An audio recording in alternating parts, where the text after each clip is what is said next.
Hello, I'm Daniel. So I am hearing a lot of reports that people are concerned about their paychecks being smaller than expected. Smaller than expected. Some people are worried that their Social Security withholding, in particular, is not correct. Now, as you know, probably, we had the last 8 pay periods last year where we had zero Social Security withheld. And we are expected now to have that paid back, to have that extra amount taken out. So, what we are being told is every one of our pay periods this year, all 26 of them, will have some of that amount. We'll have that amount divided up into these 26 so that the amount we owe, like it's weird to say we owe it, but the amount we owe from last year is going to come out in increments from our 26 paychecks. Is that confusing? I hope not.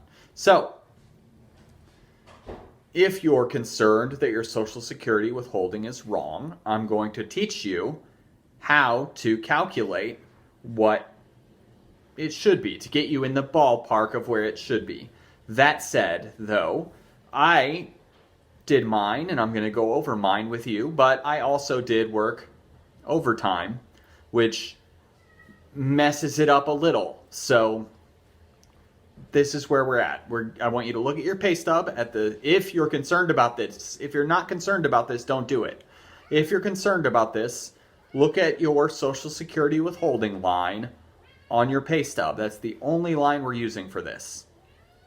And you're going to take that Social Security withholding line and you're going to now go back and find an old pay stub without overtime where you made the same amount of pay. I had to look really diligently. I had to look for a while to find a pay stub I could use for this. So I wanted to find the same rate of pay, no overtime. And eventually I found one. I had to look for a little while. You may have to look for a little while, but I found one. And my withholding, my Social Security withholding now on this new pay stub is $151.52.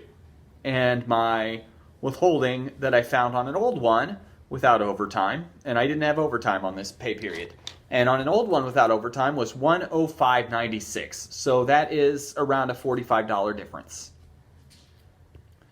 So what I did to calculate what my difference should be is this. I took that amount, $105.96, and I multiplied it by 8. That is for the 8 pay periods when it wasn't withheld. And the answer I came up with for that was $847.68. $847.68 is the amount I owe for Social Security withholding, okay?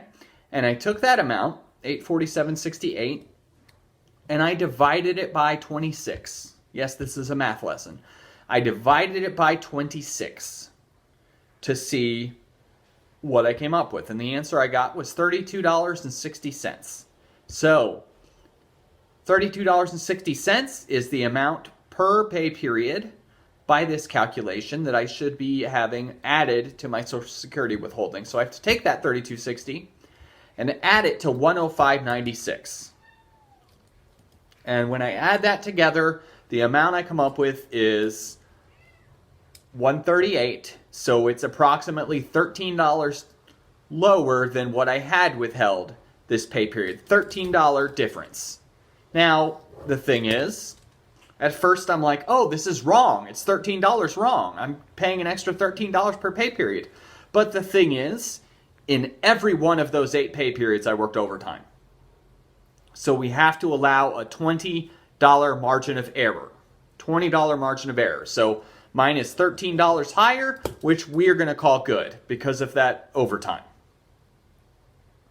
So, that being said, if you do this calculation, if you find an old pay stub and you multiply 8 and you divide by 26 and you add it to the Social Security withholding in the old pay stub, and you come up with a difference that is greater than $20,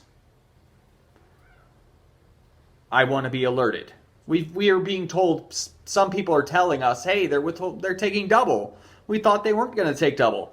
I don't know if they are or not. And again, we're just looking at this Social Security line. We have to be very careful here because there's other factors impacting our paycheck, including insurance changes, overtime, pay. Some of these haven't taken effect yet, but there's other factors influencing our paycheck.